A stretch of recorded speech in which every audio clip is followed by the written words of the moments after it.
Most people spend their lives chasing approval, trying to fit in, be liked, stay accepted.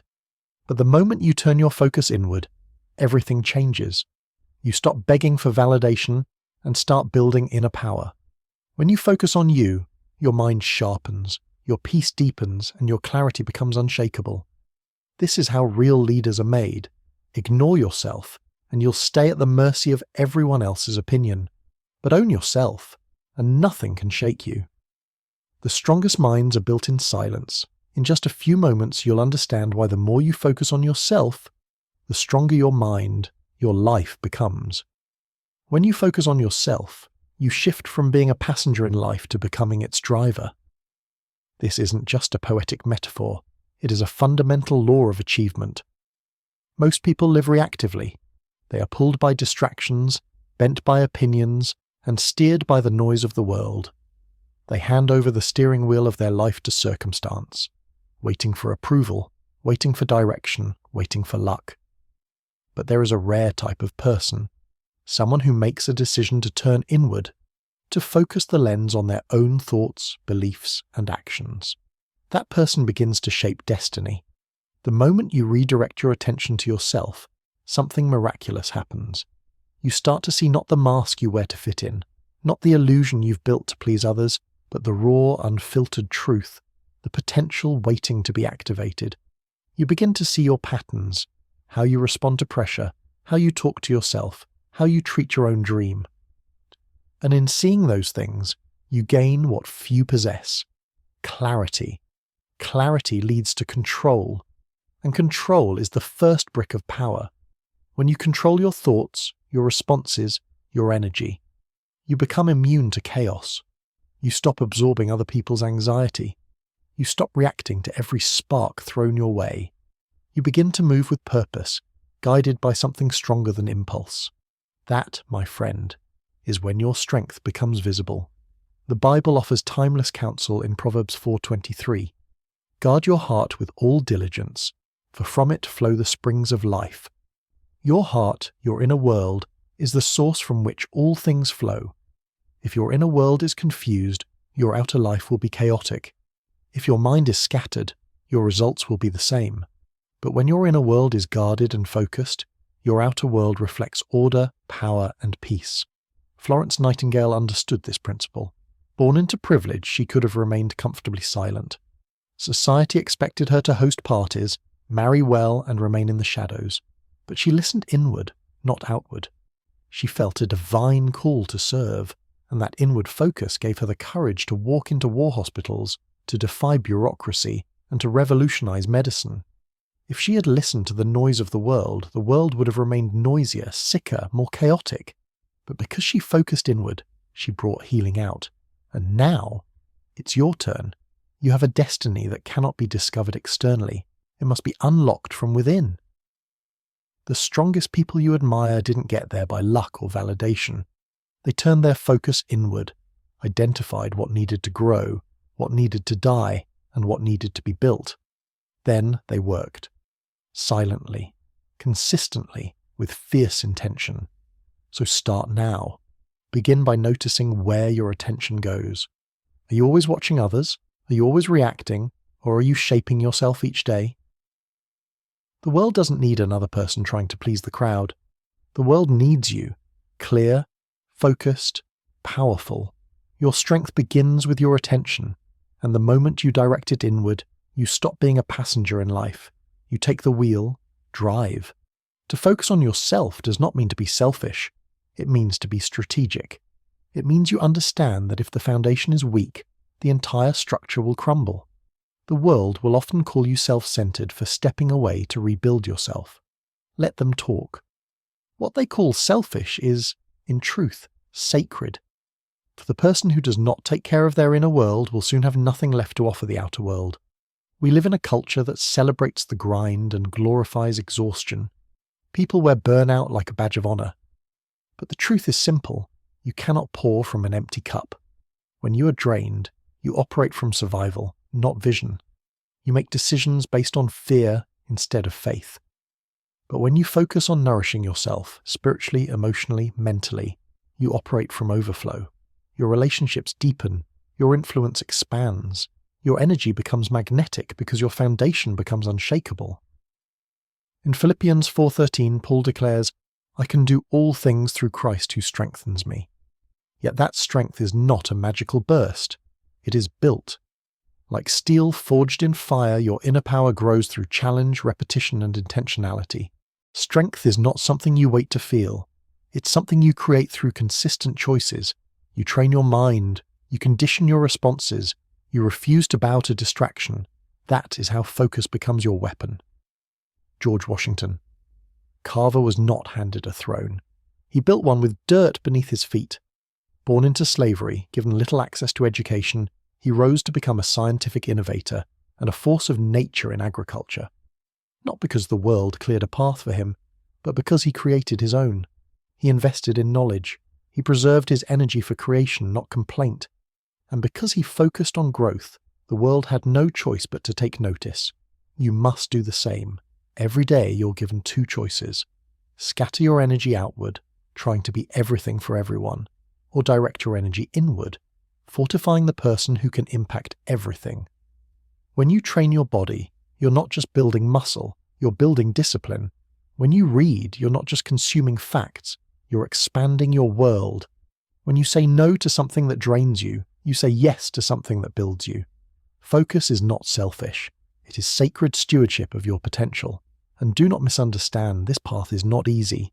Distractions will scream. People will doubt you. Guilt may try to creep in. But remember this, greatness demands separation before elevation. You cannot rise while entangled in everything and everyone. Strategic focus requires boundaries, and boundaries are the birthplace of strength. Your life is a field. You can sow seeds of distraction, or you can sow seeds of destiny. The harvest you receive depends on where you choose to pour your time, energy, and attention. So plant wisely, protect your ground. Water the roots of your mind with intention. Because the moment you stop trying to fix everything around you and start focusing on what lies within, you become unstoppable. Focus is not a limitation. It is the key to multiplication. Use it wisely. Let it guide you. Because through it, your greatness walks. Most people spend their lives facing outward, trying to fix others, win arguments, or chase after applause. They measure their value by external reactions, spending precious energy trying to shape opinions that were never theirs to hold.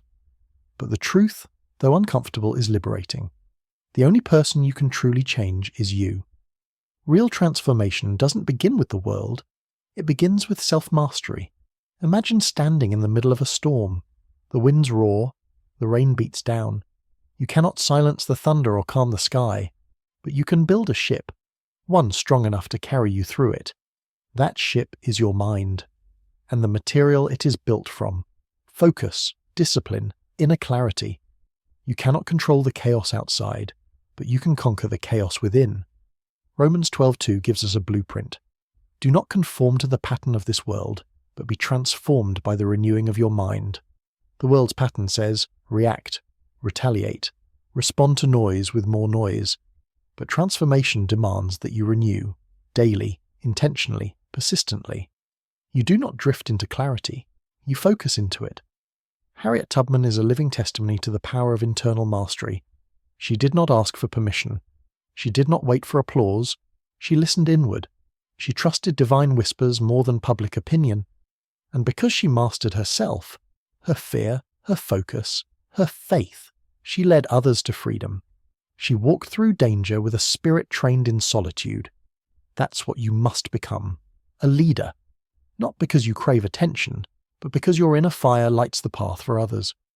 You're not battling the world, you're battling the noise within you, the self-doubt, the fear of rejection, the addiction to praise. You must break those chains, and they are chains, make no mistake.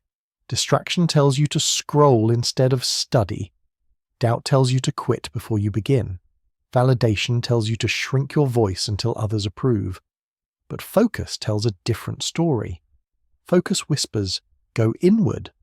Focus invites you to silence the outer world so you can strengthen your inner one. And here's the beautiful result. When you master yourself, you move differently. You walk into rooms with an energy that shifts the atmosphere. Not because you're loud, but because you're anchored. You carry storms inside you, and you calm everyone else's. You don't chase peace, you bring it. You don't seek clarity, you are it. This is what focus produces. It gives you dominion not over others, but over the only battlefield that matters, your own mind. And from that dominion, you gain the power to influence, not through force, but through presence, not through noise, but through alignment. So stop exhausting your life trying to change what is not yours to change. Withdraw your energy from criticism, comparison, and chaos, and reinvest it into mastery. Learn your patterns, study your thoughts, rewrite your beliefs. Because the higher version of you isn't out there, it's already inside you, waiting to be disciplined, directed, and deployed. Let your mind become the ship that sails steady through every storm. Let focus be your compass, and let transformation begin, not someday, but today. Every time you choose discipline over comfort, you cast a vote for your future self. It doesn't have to be grand or dramatic. It's the quiet decisions, the 5 a.m. wake-up, the salad instead of sugar, the extra hour studying while others sleep. That forge the life you desire. Discipline is not a punishment. It's a passport. Every small act of discipline lays a brick.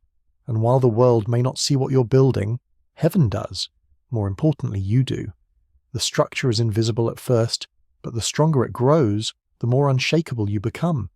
Comfort is seductive. It tells you, rest now. Skip today. Just this once. But the price of comfort today is regret tomorrow. You must build with intention.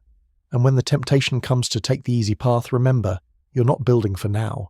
You're building for what's next. Your future self is counting on you. Matthew 7:24 speaks of the wise man who built his house upon the rock. The rains came down, the streams rose, and the winds blew and beat against that house. Yet it did not fall because it had its foundation on the rock. That's what focus on yourself creates. A rock beneath your feet, a mind anchored in conviction, a life that doesn't fall apart in storms. You don't escape life's challenges. You endure them because your structure is solid. Booker T. Washington understood this truth. Born into slavery, he didn't have privilege or access, but he had will. He walked miles just to reach education. He scrubbed classrooms just to stay enrolled. He became a student when others said he shouldn't, and then he became a teacher when others said he couldn't. He didn't wait for the world to change. He built strength in silence, brick by brick, lesson by lesson, sweat by sweat. He didn't need ideal conditions, he needed consistency. And so do you. You don't need the perfect gym, the perfect mentor, the perfect moment. You need one choice, one commitment, one step forward, repeated again and again until momentum takes over. Strength is not built in moments of ease. It is forged in fire, in the reps you push through when no one is watching, in the nights you stay disciplined while others indulge, in the decisions that make no noise but change everything. Don't worry if no one notices you're disciplined. Don't expect applause. The strongest foundations are underground. The deepest roots are hidden. Your effort is not in vain. One day, when the storms of life come, and they will come, you will stand firm while others crumble, not because you're lucky, but because you're built. Every act of self-discipline is a declaration. You're telling the world, I am not here to be shaken. I am here to be steady. You're declaring war on weakness. You're declaring love for your future, and every brick matters. So today, choose the hard path, the lonely road, the early alarm, the quiet grind, because that's where transformation lives. That's where greatness begins. And when the flood comes, when the wind howls, when the world trembles, your house will still be standing. Why? Because you built it right. Silence isn't empty, it's full of answers. But you will never hear them if you keep running from yourself. In this modern world, noise has become the addiction of the anxious. People fear silence because it forces them to listen to their doubts, their regrets, and their unlived dreams. But if you're brave enough to sit in stillness, you'll hear something far more valuable: clarity. The strongest minds are not built in chaos. They're forged in solitude. It is in the quiet that the storm within is calmed. The world will try to convince you that success requires hustle every moment. That movement equals progress. But true elevation begins when you learn to pause, not to numb, but to be still and aware. Isaiah 30:15 says, "In quietness and in trust shall be your strength." not in volume, not in speed, in quietness. When you spend time alone, truly alone, you come face to face with the unfiltered truth of who you are. And that moment, though uncomfortable, is the birthplace of growth. Your fears rise, your insecurities echo, but so do your dreams, your values, your purpose. Silence becomes the mirror, and if you dare to look, you'll see the next version of yourself waiting to be born. Nikola Tesla understood this. While others chased applause, he embraced solitude. Hours, sometimes days, spent in mental silence. He built worlds in his imagination. He didn't just invent machines, he saw them before they were real. His solitude was not a weakness. It was his superpower. Because he learned what most people never discover. Solitude is a portal to genius. But you don't need to be an inventor to practice this power. You just need courage. The courage to turn off the noise, to shut down the notifications, to walk into a room without music, without messages, just you and your mind. And then listen, not with fear, but with faith. Trust that what you hear in the silence is exactly what you need. We live in a society that celebrates busyness. The calendar full of appointments, the inbox flooded with requests, the mind always on. But that isn't strength. That's survival. And you were not born to survive. You were born to create, to lead. And leaders must retreat before they advance. They must listen before they speak. They must know themselves before they guide others. So maybe the habit, a daily ritual, even 5 minutes of stillness, can alter your trajectory. Sit with your thoughts. Ask yourself real questions. What am I avoiding? What am I chasing? Who am I becoming? You don't need the world's opinion. You need your own awareness. Because the stronger your relationship with yourself, the less you need from the world. You stop begging for validation. You stop bending for approval. You become grounded, not in noise, but in knowing. And that, my friend, is where true freedom begins. When you can be alone with yourself and feel complete.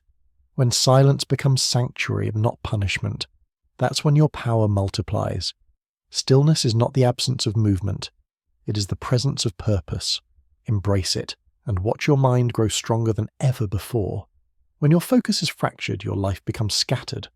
Tasks go unfinished. Dreams stay on paper. Energy gets drained in 10 different directions, and none of them lead anywhere meaningful. It's like pouring water into 10 cups and watching them all stay empty. But when your focus becomes singular, aimed at growth, aimed at mastery, aimed at one meaningful pursuit, momentum builds. And with momentum, power is inevitable, like a river carving a canyon. Consistency in one direction transforms everything. It doesn't happen overnight, but it does happen. The river isn't fast, but it is relentless. And that is what separates the average from the exceptional. Most people dabble. They try a little of this, a little of that. They start businesses and then abandon them, set goals, then forget them, begin disciplines, then drop them. The result? A life filled with fragments. Pieces of potential scattered across time. But power is found in completion, not in starting but in finishing, not in curiosity but in commitment. James 1:8 gives us a warning. A double-minded man is unstable in all his ways. The unstable man is not evil. He's simply unfocused. He says yes to too much. He pivots too soon. He abandons the hard path for the easy one. And so, his life never stabilizes. Focus brings order. Focus builds strength. When you pick one goal, just one, and chase it with intention, the universe starts to respond. Doors open, resources appear, people take you seriously. Not because you're lucky, but because you're clear. You're not sending mixed signals. You've declared your direction. And direction creates alignment.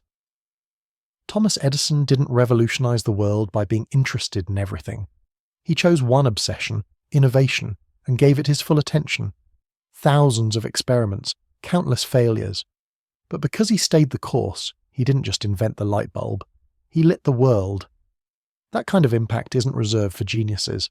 It's reserved for the focused. What if you stopped switching paths every time it got difficult? What if you stayed long enough to get good? Long enough for your roots to grow deep and your name to carry weight? Most people never tap into their potential because they move too much. The moment pressure shows up, they pivot. But mastery lives on the other side of perseverance. So I ask you, What is your one thing? What's the one pursuit that sets your soul on fire? Choose it. Write it down. Then eliminate everything else that doesn't align with it. Cut the distractions. Say no to noise. Invest fully in the path you've chosen. This is what it means to focus on yourself, not in a scattered way, but in a strategic one. Every day, pour your energy into your mission. Every action should echo your objective. And when doubt comes, return to your decision. You chose this. You're building this. You're finishing this. Because when you focus on yourself with intensity, you move from chaos to clarity. And clarity is more than peace. It's power. It's the soil where results grow, where confidence builds, where transformation begins. Choose your target, lock in, stay steady, and watch the world begin to move in your favor. You must learn to protect your focus like a fortress, not with walls of anger or defensiveness, but with discipline, clarity, and unwavering standards. Your attention is your most valuable currency, and not everyone deserves to spend it. Each day, the world will throw demands your way, messages to respond to, arguments to settle, distractions to chase. But here's the truth. You don't owe your energy to everything that calls for it. You are building something sacred, your mindset, your future, your destiny. And when you're in the construction phase, the worst thing you can do is entertain the noise. Every distraction pulls bricks out of the foundation you're trying to lay. And too many lost bricks, the entire structure crumbles. Nehemiah 6:3 reveals the mindset of a man locked into purpose. He said, "I am doing a great work, so I cannot come down." That single sentence is a shield. He was building the walls of Jerusalem surrounded by enemies who tried to distract, derail, and discourage him. But he didn't debate. He didn't defend. He simply stayed focused. That's the energy you need. You are doing a great work. Maybe your great work is healing. Maybe it's launching a dream. Maybe it's becoming someone your family can depend on. Whatever it is, don't come down. Don't lower your energy to match the chaos around you. Don't dilute your purpose to win approval or avoid criticism. Stay at your post. Keep laying. Not every battle is yours to fight. Not every opinion is worth your response. And not every invitation deserves a yes. You must build filters for your focus. Ask yourself, does this align with my mission? If the answer is no, walk away. Silence is not weakness, it's wisdom. Protect your peace like you would guard a treasure, because that's exactly what it is. Every time you say no to something that doesn't serve you, you say yes to something that does. Each boundary is drawn in love, not just for others, but for yourself. And with every boundary you set, your focus sharpens, your time expands, your strength multiplies. Think of your focus as fuel. Would you waste fuel on a road that leads nowhere? Would you keep filling a tank with leaks? Then don't leak energy on gossip, on doubt, on people who drain you more than they develop you. Protect your energy like your future depends on it, because it does. Highly focused individuals are not lucky. They're intentional. They don't stumble into peace. They schedule it. They don't accidentally grow. They guard the environment where growth happens. You must do the same. Create sacred space in your life where distractions are not allowed to enter. Whether it's a quiet morning routine, an evening of deep work, or a few hours of no noise, no interruptions. Build that fortress, and then watch how fast your life begins to change. Because the moment you become protective of your focus, your energy returns, your mind clears, your pace quickens, and your results, they multiply. You are doing a great work. Do not come down. To focus on yourself is to become brutally honest. No more sugarcoating, no more denial, no more pointing fingers. This is the moment you step into the mirror and face the truth. Not the truth about others, but the truth about you. Growth doesn't begin with positivity. It begins with truth. It begins when you drop the excuses and say, "This is on me." Truth is not always pleasant, but it is liberating. John 8:32 says, "Then you will know the truth, and the truth will set you free." Notice the order. You must know it before it frees you. And knowing it means being willing to see the parts of yourself you've tried to hide. The laziness you blamed on exhaustion, the bitterness you blamed on betrayal, the mediocrity you blamed on circumstance. Truth says, own it. Most avoid this because truth is painful. It scrapes away your illusions. It removes the comfort of blame. It exposes the lies you've wrapped around your failure to make it more bearable. But here's the good news. Pain isn't the end, it's the beginning. Because once you admit what's broken, you can begin to build. Truth tears down illusions, yes, but it also builds foundations, solid ones. Andrew Carnegie didn't become the King of Steel because the world handed him power. He came to America with nothing, poor, unconnected. But he refused to stay a victim. He took ownership. He didn't complain. He studied. He didn't wish. He worked. He didn't wait. He built, day by day, book by book, sacrifice by sacrifice. And that's what launched him to greatness. He didn't rewrite history by hiding from truth. He used truth as his launch pad. You must do the same. And it begins by asking hard questions. What excuses am I still making? Where have I been lying to myself? What parts of my life have I outsourced to blame instead of responsibility? These questions sting, but they awaken, because behind every excuse is a power you've surrendered, and once you call it out, you take it back. Radical responsibility is not about shame, it's about sovereignty. It's the declaration that your life is your canvas. You are the artist. The strokes may be messy, the colours may bleed, but you're still the one holding the brush. And with truth in hand, you can repaint any story. When you take responsibility, your life becomes malleable, flexible, changeable. You're no longer a victim of your past, your parents, or your pain. You are the sculptor. Mold your mind, refine your habits, shape your days with discipline. Let truth carve the life you've been avoiding. This journey is not for the faint of heart, but you're not faint. You're ready. Ready to stop pretending. Ready to stop performing. Ready to become. Because becoming begins with truth, and truth begins with focus. So sit with it. Let it sting. Let it cleanse. And then let it set you free. You don't need permission to change your life. You just need truth. And you've already found it, right there inside the mirror. No one is coming to save you. Not your boss, not your partner, not the government. And that's not a tragedy. It's a gift. Because once you accept that, your life begins to change. You stop waiting for opportunity to knock. You stop waiting for validation to begin. You stop waiting, period. Instead, you start building, creating, leading. We've been conditioned to believe that help will arrive, someday, somehow. But here's the truth. No one's coming. You are the answer to your own prayer. You are the rescue plan. You are the breakthrough you've been hoping for. Psalm 121 offers this declaration of faith. I lift up my eyes to the mountains. Where does my help come from?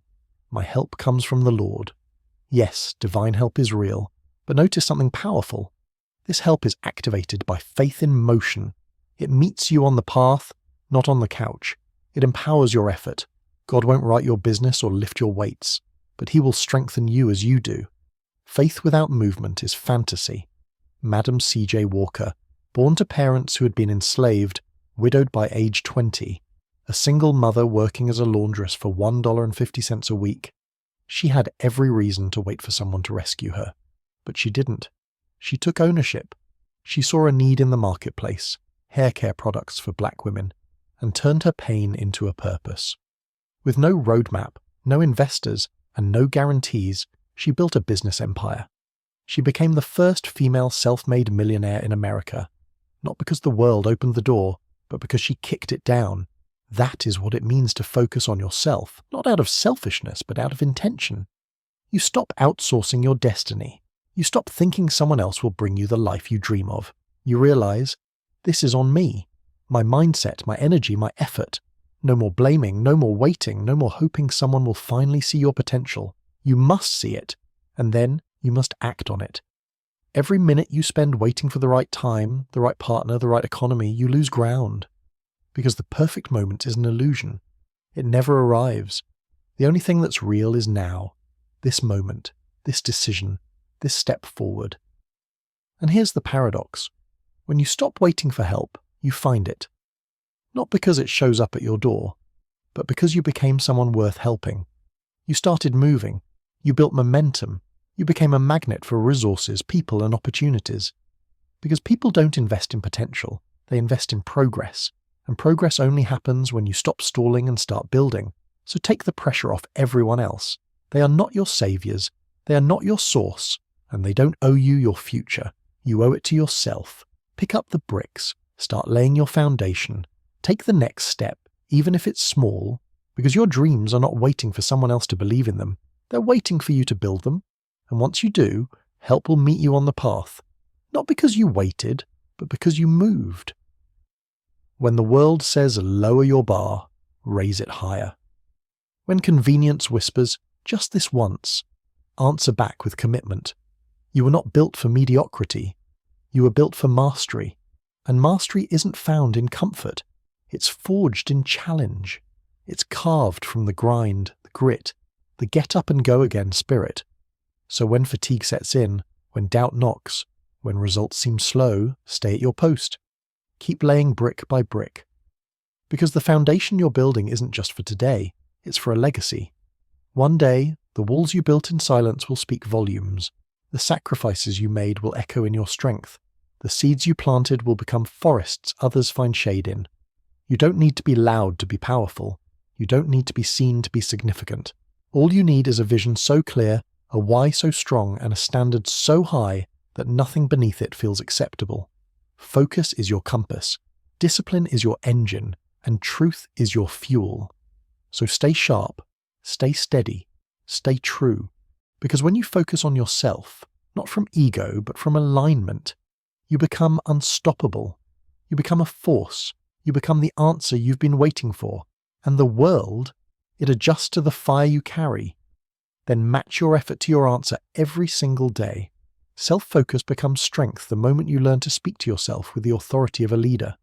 Your life rises or falls based on the tone of your inner voice. Most people speak to themselves in whispers of doubt, complaint, and insecurity. And then they wonder why their lives feel small, chaotic, or powerless.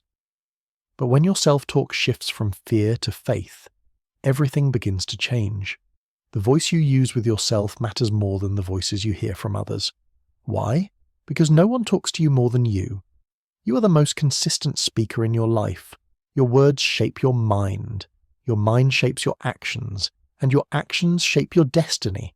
That's why victim language is dangerous. I can't. I always fail. I'm not good enough. These aren't just thoughts, they're declarations, and declarations become realities. Mark 11:23 tells us, "Truly I tell you, if anyone says to this mountain, 'Be lifted up and thrown into the sea,' and does not doubt in his heart, it will be done for him." Notice it doesn't say, "if anyone thinks." Faith isn't just belief, it's speech. You must speak your power, declare your direction, command your focus. Self-focus doesn't stop at awareness. It evolves into articulation. You begin each day not asking, "What do I feel like doing?" but declaring, "This is who I am. This is where I'm going." You command your morning with purpose. You speak discipline into your body. You speak vision into your spirit. Your internal dialogue becomes a strategic weapon. Ida B. Wells lived this power. At a time when silence was safe and apathy was easier, she chose voice. She investigated injustice. She wrote boldly. She stood in rooms where women weren't invited and spoke with fire, not because the world welcomed her, but because she refused to silence herself. Her words moved mountains. They changed laws. They awakened consciences. But before she spoke to the world, she had to first speak truth to herself. That's where all transformation begins. So what are you saying to yourself? Are your words building strength or sowing self-doubt? Are you rehearsing problems or declaring purpose?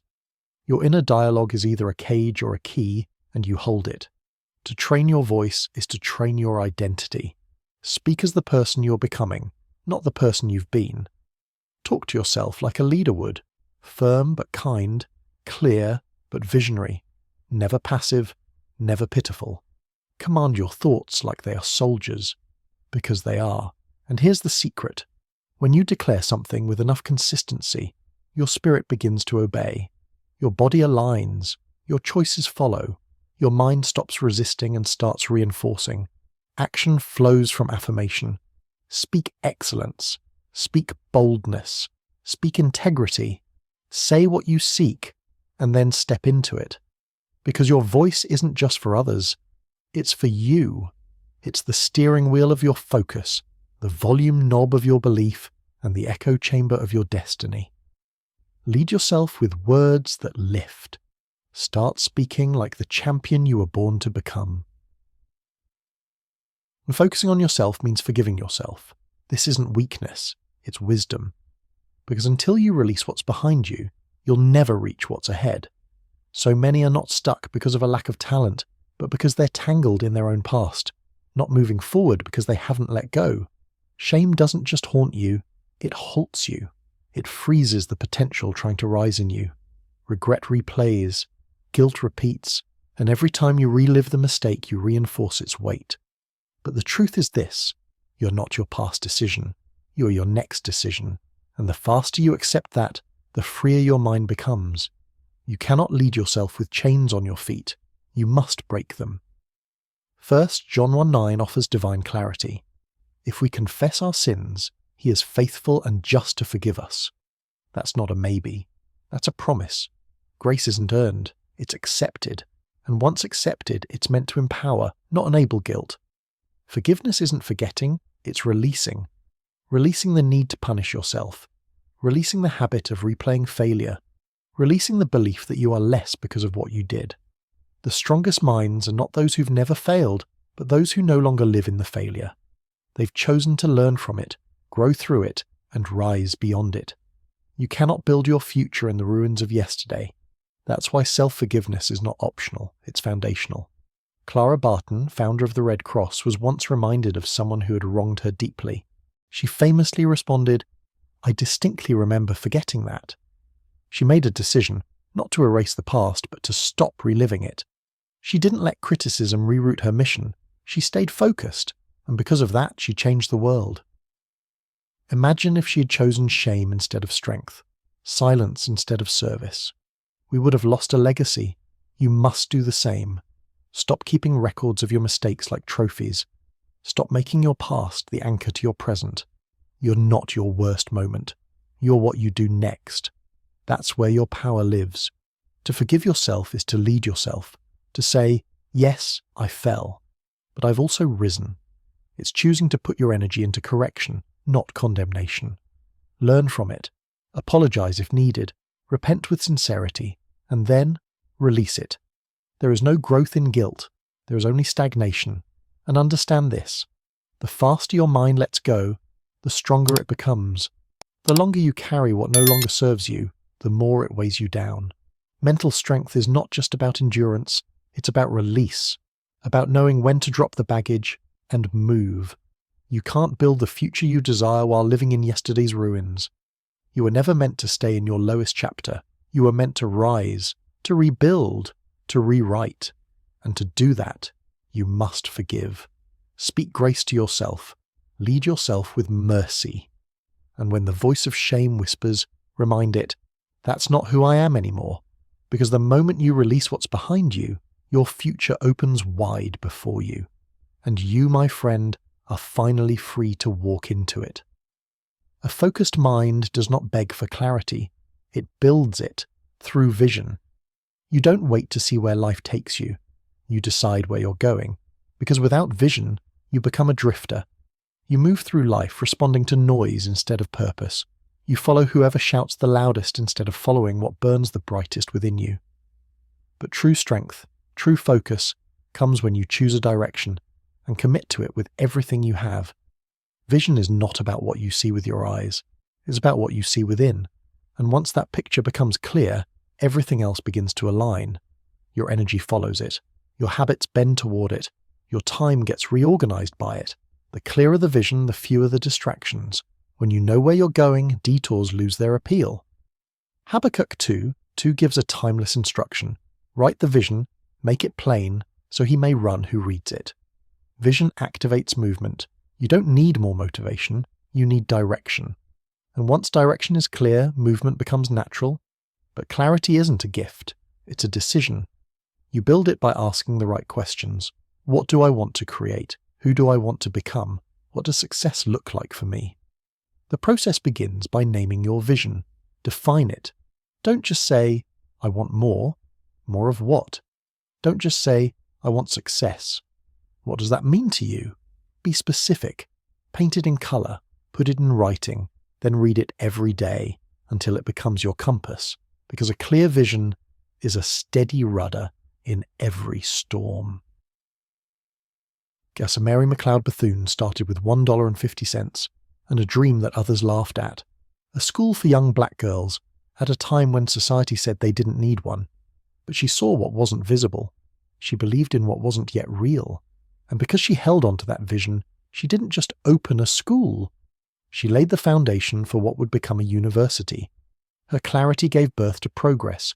She wasn't led by trends. She was led by vision. That same power lives in you, but it won't activate until you define it. The mind cannot chase a fog. It needs form. Vision gives your mind something to work with, and once it locks in, your habits begin to obey. You wake up with purpose. You move with urgency. You make decisions with confidence, because they're filtered through a destination. Without vision, you'll settle for what's convenient. With vision, you fight for what's meaningful. Vision doesn't make the journey easier, but it makes it worth it. It's what keeps you walking when the path gets steep. It's what keeps you focused when the world offers shortcuts. So write the vision. Make it plain, not just in your journal, but in your life, in your schedule, in your conversations, in your daily discipline. Let it guide your day and govern your decisions.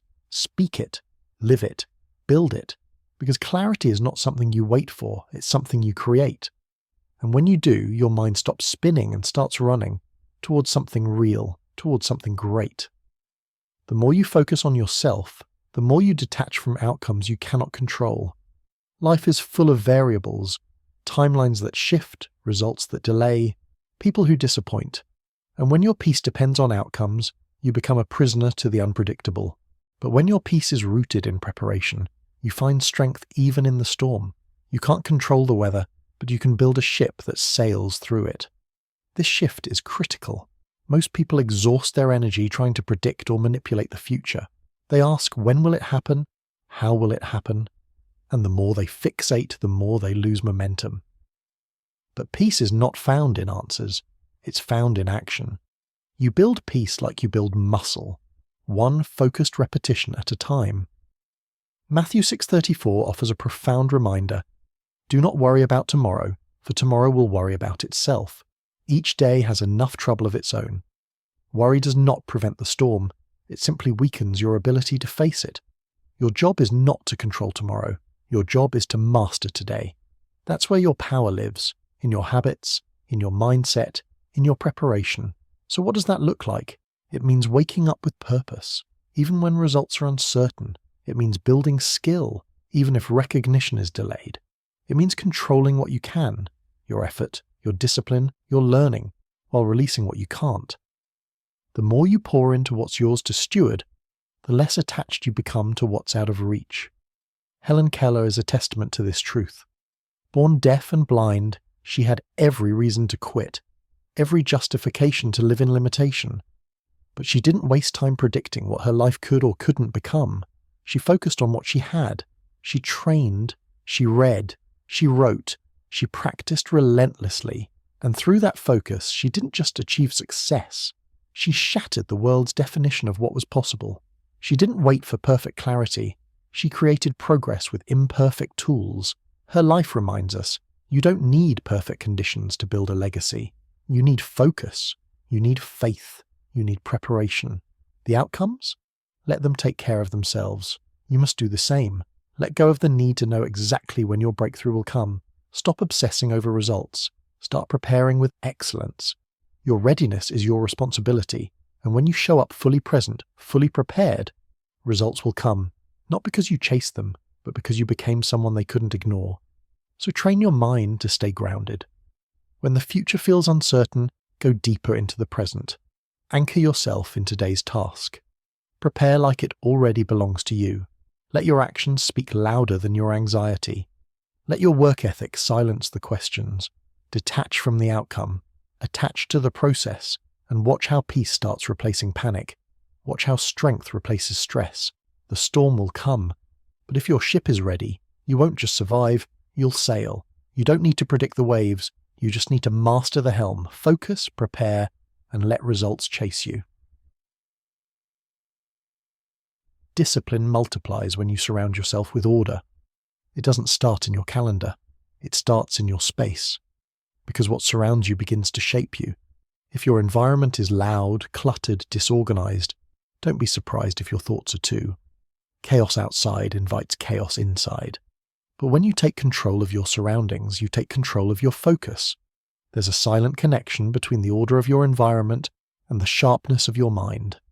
When your desk is clear, your decisions become clearer. When your schedule is structured, your energy flows with direction. 1 Corinthians 14:40 gives a timeless instruction. Let all things be done decently and in order. It's not just a verse for church. It's a blueprint for a life of excellence. Disorder distracts, disorder drains. But when everything around you is arranged with purpose, your mind stops wasting energy on confusion and starts using it for creation. You move faster, you think better, you respond with intention. So how do you create this kind of order? You start small, clean your space, every item in its place, declutter the unnecessary, keep only what fuels your mission. Then, organize your priorities. Not everything is urgent. Not everything deserves a yes. Rank your responsibilities by alignment with your purpose. Finally, schedule your excellence. Greatness doesn't happen spontaneously. It happens when excellence becomes an appointment you keep, not a mood you chase. Block time for focused work, protect your mornings, respect your rest. Order isn't restriction, it's liberation. It frees your mind from decision fatigue. It releases your focus from chaos. Wilma Rudolph lived this truth. Born prematurely and diagnosed with polio, she had every reason to believe the future would be small and limited. But she didn't let her external conditions dictate her internal discipline. She trained with structure, recovered with routine, practiced with precision. Her environment wasn't perfect, but her preparation was, and because of it, she became the fastest woman in the world. Wilma didn't win with talent alone. She won with order. Her daily rhythm was built around improvement. Every move she made aligned with her goal. And when race day came, she wasn't hoping she was ready. That's what order gives you. Readiness. You don't fear the opportunity. You face it with calm confidence. The same is true for you. You may not control every circumstance, but you do control the atmosphere you build around you. You can choose what stays and what goes. You can decide whether your environment lifts your focus or limits it. Soul, build a space where discipline can breathe, where goals are visible, where energy isn't spent finding things or fixing distractions, but focused on executing your mission. Create surroundings that remind you who you are and where you're going. Because when your world reflects intention, your mind becomes a weapon of purpose. You think with clarity. You move with speed. You act with precision. And you rise. Because discipline isn't just in your actions, it's in your atmosphere. Clean it. Organize it. Structure it. Then watch how everything around you starts reflecting the power already inside you. Focus on yourself by creating rituals that rewire your identity. The truth is simple and inescapable. You're not your intentions, you're your repetition. Most people try to change their lives by changing their goals, but goals don't shape you, habits do. Every action you repeat becomes a thread in the fabric of who you are, and over time those threads form an identity. This is why rituals matter. They aren't just routines, they are statements.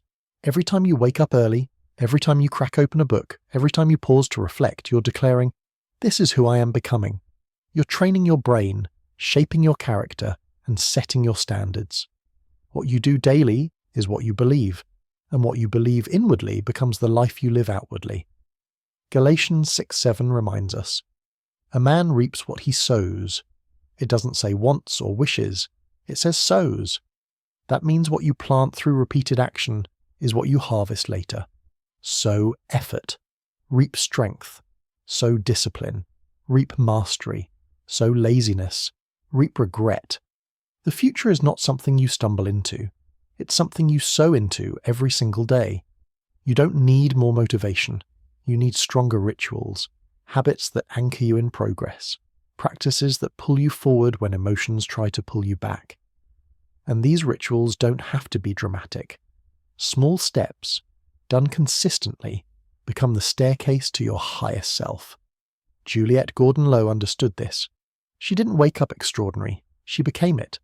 She took a small gathering of girls and transformed it into the Girl Scouts, an organization that has impacted millions. How? Through structure, through rituals of learning, leadership, and service. She sowed vision into the lives of young women through repeated, meaningful action. She didn't just talk about growth, she modeled it. She didn't just set a goal, she built a culture around it. That's the power of ritual. It creates culture, inside you and around you. She organized it. You must do the same. Build your day around who you want to become. Wake up early, not to prove a point, but to win the morning. Read deeply, not to pass time, but to sharpen thought. Reflect honestly, not to dwell on failure, but to gather wisdom. These rituals become your rope, and that rope pulls your dreams from the clouds of intention into the soil of reality. When you skip your rituals, you lose traction. You spin in cycles of wishful thinking and self-doubt. But when you stay committed to them, even when it's hard, you build a rhythm of transformation. You no longer ask, how do I change? You become change, one action at a time. So write down your rituals, protect them, tie your identity to them. Let them be your compass on the days you feel lost. Because when your life is anchored to intentional habits, even your worst day moves you forward. You don't need to be perfect. You need to be consistent. Identity is not found. It's forged. Through fire, through focus, through ritual. Start planting. Start pulling. And soon you'll find yourself becoming the person your dreams have been waiting on. The more you focus inward, the less approval you need outward. This is not arrogance. It's alignment. Because once you know who you are, you stop negotiating your worth in rooms that can't recognize it. Most people dim their light to make others comfortable. They shrink their truth. They mute their voice. But you weren't made to fit the room. You were made to transform it. Seeking validation is one of the greatest traps of potential. It keeps you looking outward when your power lives inward. It makes you a mirror, reflecting whatever others project, instead of a light source that shines regardless of who's watching. But when you begin to validate yourself, the sting of criticism softens. The pull of applause weakens. You no longer need a crowd to feel confident. You walk in your own certainty. Galatians 1:10 draws a hard line. If I were still trying to please men, I would not be a servant of Christ. That verse isn't just spiritual, it's strategic. You cannot lead your life while constantly adjusting to please others. The path of purpose will always require disappointing some people, but better to disappoint others than to betray yourself. You must build your identity inward, not on compliments, not on someone else's idea of success. Your identity must be rooted in values, forged in solitude, and reaffirmed through consistent action. Because when it comes from within, no outside force can take it away. Frida Kahlo, she lived in a time and body that made expression difficult. Yet she didn't dilute herself. She didn't ask permission to paint her pain or filter her feelings. Her art was her truth, and her truth was non-negotiable. Critics came. Some mocked her, some misunderstood her, but none of that changed the intensity of her fire. She didn't wait to be accepted. She created something the world couldn't ignore. You must do the same. You don't need to become louder. You need to become clearer. Clear on who you are. Clear on what you believe. Clear on the life you're building. The more certain you are inside, the less you depend on applause outside. When you validate yourself, everything shifts. Your walk carries authority. Your voice doesn't crack under judgment. Your boundaries become firmer. And you stop apologizing for existing in full color. This doesn't mean you ignore wisdom or feedback. It means you filter it through identity, not insecurity. So how do you start? Begin by reminding yourself daily of what makes you valuable. Not because of your achievements, but because of your essence. Speak truth over yourself before the world speaks lies. Affirm your worth. Stand by your convictions. Walk into rooms like someone who doesn't need to be chosen, because you already chose yourself. Don't shrink. Don't bend. Don't trade your depth for someone's shallow approval. You weren't made to echo the world. You were made to shape it. And when your validation comes from within, the world doesn't give you confidence. It confirms it. Your energy speaks before you do. So carry it like truth. Walk it like power. And know this: the more you focus inward, the more the world starts to reflect who you really are. Focusing on yourself is not a phase. It is a lifestyle. It's not something you do when motivation is high. It's not a season you pass through. It is a commitment to excellence, repeated daily, regardless of circumstances.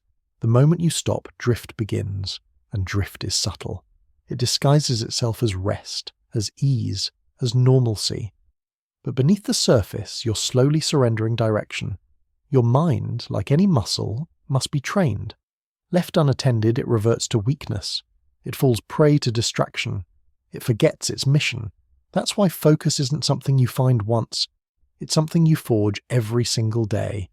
Discipline isn't a punishment. It's protection. It guards your purpose from erosion. Hebrews 12:11 gives us this eternal truth. No discipline seems pleasant at the time, but later it produces a harvest of righteousness and peace. The harvest doesn't come immediately. It doesn't arrive with applause, but it comes to those who persist, to those who build even when it feels like nothing's changing, to those who sharpen their mind while others sleep. You're not just chasing success, you're shaping a legacy. And legacy isn't crafted in one grand moment. It's built in the quiet, in the routines, in the daily disciplines that compound over time. The strongest structures don't rise overnight. They are anchored deep, reinforced by habit, and elevated by consistency. Wilbur and Orville Wright are prime examples. They weren't born with wings. They earned them. Through years of trial, repeated crashes, endless setbacks. They didn't stumble into flight. They disciplined themselves into it. Each failure taught them. Each attempt refined them. While the world doubted, they built. While critics mocked, they studied. And because they chose focus as a lifestyle, they achieved the impossible. You must do the same. Discipline cannot be a mood. It must be a method, a code, a system you live by, whether you feel like it or not. Build daily, not just when it's convenient. Think sharply. Even when your mind wants to wander, live intentionally. Even when routine tries to lull you into apathy, set your alarm with purpose. Start your day with clarity. Attack your tasks like they matter, because they do. Every choice is a seed. Every action is a brick. And the stronger your focus, the greater the structure you build. Your future doesn't need more intensity. It needs more consistency. The occasional sprint doesn't beat the steady marathoner. Success doesn't ask who ran hardest. It asks who lasted longest. And the ones who last are those who made discipline their companion, not their occasional guest. So keep your eyes on the mission when distraction calls. Remember your vision. When fatigue whispers, remember your why. When temptation offers shortcuts, remember your standard. And never let the noise shake your discipline. The world will try to lure you into passivity. But you weren't made to drift. You were made to drive. Every day, every habit, every mindset adjustment. It all adds up. Focus isn't a tool, it's a lifestyle. Choose it, live it, repeat it, until the future you're building becomes the life you're living.